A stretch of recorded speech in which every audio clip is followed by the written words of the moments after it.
안녕하세요. BTX입니다. 오늘은 잠언 10장을 살펴보겠습니다. 1절은 솔로몬의 잠언이라는 말로 시작하므로 새로운 모음집의 시작을 알리고 있습니다. 잠언 10장의 모든 절은 대조되는 두 가지 구절로 이루어져 있습니다. 솔로몬은 지혜로운 자녀들이 부모의 기쁨이지만 미련한 자녀들은 부모의 근심거리라고 말합니다. 자녀들 때문에 부모와 집안이 명예를 얻기도 하지만 수치스럽게 되기도 한다는 것입니다. 불의한 재물은 쓸모가 없지만 의리는 죽을 사람도 건져낸다고 합니다. 부도덕하고 부정한 방법으로 취득한 재물은 하나님이 미워하시는 것이지만 정직하고 올바른 재물은 이웃에게 선한 영향력을 준다는 것이죠. 솔로몬은 게으른 손을 가지고 아무 일도 하지 않거나 주어진 일에 정성을 기울이지 않는 사람은 가난하게 될 것이라고 합니다. 그러나 대조적으로 손이 부지런하여 성실하게 일을 하는 사람은 부유하게 된다는 것입니다. 부지런한 자식은 곡식이 익어 거둘 때에 수확합니다. 이들은 부모에게 분명히 자랑스럽고 지혜로운 자식일 것입니다. 그러나 추수할 때가 되었는데도 잠만 자는 게으른 아들은 부모에게 부끄러움을 끼치고 집안의 수치를 안기는 어리석은 사람인 것이지요. 의롭게 사는 사람의 머리에 복이 임합니다. 그러나 불의하고 폭력적인 말을 하는 사람은 치명적인 독을 품고 있다는 것입니다. 이러한 악인은 그 이름이 썩어서 불명예를 뒤집어 쓴 채 사람들의 기억에서 사라지게 됩니다. 대조적으로 의인은 그의 삶을 통해 칭찬을 받으며 기억된다는 것입니다. 마음이 지혜로운 사람은 명령을 받아들이는 열린 마음을 가진 겸손한 사람입니다.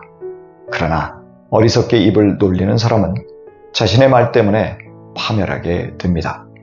바르고 흠없이 살아가는 사람 앞에는 평안이 있습니다. 완전하지는 않지만 하나님의 뜻에 순종하려는 모습을 하나님이 귀하게 보시기 때문입니다. 그러나 굽은 길로 가면서 정도에서 벗어나게 되면 그의 부끄러운 삶이 세상에 폭로될 것입니다. 눈짓한다는 것은 피해 입힐 사람 앞에서 공모자들끼리 윙크하듯 서로 신호를 보낸다는 것입니다. 이때 억울한 피해자는 상처를 입게 됩니다. 눈짓으로 피해를 입힌 미련한 사람이 말도 함부로 하다가 멸망한다는 것을 알아야 합니다. 지혜로운 말을 하는 의인은 듣는 사람에게 생명의 샘처럼 격려와 치유, 위로를 통한 삶의 의욕을 북돋아 줍니다. 그러나 악인은 그 독을 머금은 입으로 주변 사람들에게 피해를 입힌다는 것입니다. 악인의 입이 마음에 있는 미움을 쏟아내고 다툼을 일으킵니다. 반면에 마음에 사랑을 품은 의인은 말을 통해 사람들의 모든 허물을 덮어줍니다. 이해심이 깊은 명철한 사람의 말은 충돌이나 저항에 부딪히지 않습니다. 그러나 생각이 모자라는 사람은 말로 관계를 불안하게 하고 결국 적지 않게 징계를 자초하게 됩니다. 지혜로운 사람은 간직한 지식에 기반하여 배려하는 말을 합니다. 그러나 함부로 말을 내뱉는 미련한 사람은 분별 없이 말하여 이웃들에게 상처를 입히고 스스로 곤경에 빠지게 됩니다. 정당한 방법으로 재산을 모은 부자의 재산은 그가 어려운 일을 겪을 때 견고한 성과 같이 든든한 보호막이 됩니다. 복을 주신 하나님이 그를 보호하실 것이기 때문입니다. 그러나 빈곤한 사람은 망하게 되는데 이들이 악한 행위로 하나님의 심판을 받아 가난하게 되었기 때문입니다. 이처럼 정당하게 수고하여 부를 축적한 사람은 그 풍부한 소득이 그의 생명을 보호할 것입니다. 그러나 아무리 소득이 많더라도 그 과정이 부정하였다면 그는 죄와 죽음에 이르게 된다는 것입니다. 훈계를 지키는 사람은 지혜로운 사람이어서 생명의 길에 이르게 될 것입니다. 그러나 책망을 싫다고 외면하는 미련한 사람은 잘못된 길로 들어서서 방황하게 될 것입니다. 미움을 감추거나 뒤에서 남을 중상하는 사람은 미련하고 위선적인 사람입니다. 차라리 솔직하게 당사자에게 면전에서 말하는 것이 지혜롭다는 것이지요. 하지만 무슨 말이든 말을 많이 하다 보면 허물을 면기 어렵고 말로 계속 죄를 짓게 됩니다. 그렇게 말을 아끼고 자제하는 사람은 지혜로운 사람이요 마치 용광로에서 정제된 순수한 은과 같은 의인으로 평가받습니다. 그러나 악인의 마음은 아무 가치가 없어서 의인의 혀보다도 못하다는 것입니다. 의인의 입술은 많은 사람을 먹여 살리며 공동체에게 유익을 끼칩니다. 그러나 미련한 자들은 지식이 없고 생각이 모자라서 스스로 죽는다는 것입니다.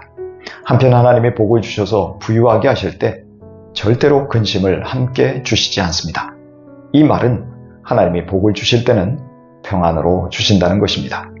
미련한 사람은 의도적인 행악에서 즐거움을 누리지만 분별력과 판단력을 가진 명철한 사람은 지혜를 즐깁니다.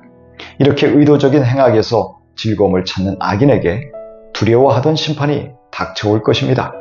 반면에 의인에게 바라는 일이 이루어집니다.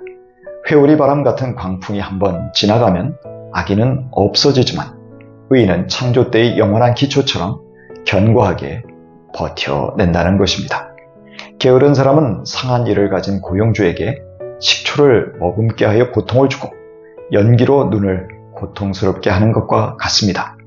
기대에 못 미치는 고용인 때문에 사장님은 속이 터지는 것이지요. 하나님을 경외하는 지혜로운 사람은 장수의 복을 누리지만 어리석은 악인은 심판을 받아 수명이 짧아집니다. 의인은 소망이 이루어져서 기쁨을 거두지만 하나님은 악인의 소망이 끊어지게 하십니다. 정직한 사람은 주님의 도를 기준으로 삼기에 보호받고 힘을 얻게 됩니다. 그러나 악행을 저지르는 사람에게는 주님의 도가 심판의 칼이 됩니다. 따라서 의인은 영원히 흔들리지 않지만 악인은 배겨내지 못하고 뿌리가 뽑히고 맙니다. 지혜로운 의인의 입에서는 지혜가 나오고 이웃들은 그 지혜를 통해서 기쁨을 얻습니다. 하지만 악인의 입은 거짓을 말할 뿐이기에 그의 혀가 잘려 더 이상 그 입으로 말을 할 수 없게 되는 심판을 받을 것입니다. 지혜는 우리가 자기를 선택하고 따르게 되면 많은 유익을 얻게 된다고 약속하고 있습니다. 그것들은 보호, 공급, 축복들, 긍정적인 기억들, 격려의 말들, 성취된 소망들, 안전과 소망, 그리고 견고함 등입니다. 이 복된 약속들을 신뢰하고 견고하게 붙잡아 많은 유익들을 누릴 수 있게 되기를 축복합니다.